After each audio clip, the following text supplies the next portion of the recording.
the appellate judges were not particularly concerned that the jury in Ross's trial was not allowed to know about these two men, corrupt agents, who had the run of the Silk Road site as they were investigating it for many, many months. One of them, Sean Bridges, who the defense didn't know about even at trial, was working for the NSA at the time. The appellate court said that just because these guys were on the site and had full access, basically, does not necessarily, quote, affect the reliability of the government's evidence, even though they may have fabricated some of it.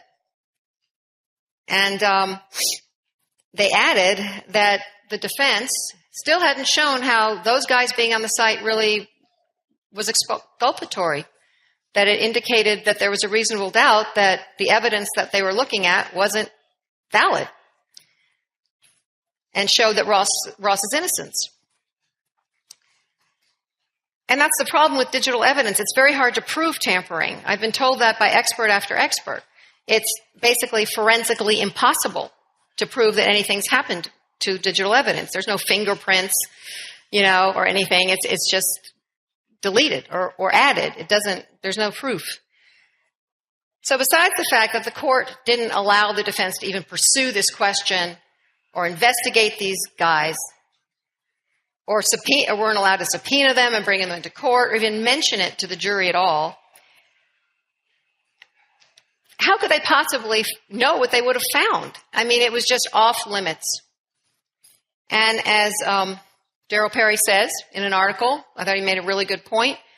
Well, isn't saying that it's not exculpatory, that's just basically saying, well, because you can't prove it's tainted, means it's not tainted, because you can't prove it. Isn't that putting the burden of proof on the defendant? Well, that goes against the presumption of innocence in our justice system, which is a foundational principle that the defendant doesn't have to prove a thing. Just establish reasonable doubt. It's the government that has to do the proving. But this court is saying, well, you didn't prove it, so it's not an issue in this appeal. I think if the jury had known about these corrupt agents and that the evidence they were looking at, that they had access to that evidence and the ability to change it, might have established reasonable doubt in their minds. But that wasn't permitted. And this court thought that was okay. They also said that they didn't really have a motive to tamper with anything or frame Ross. Well, Sean Bridges has a history of framing people.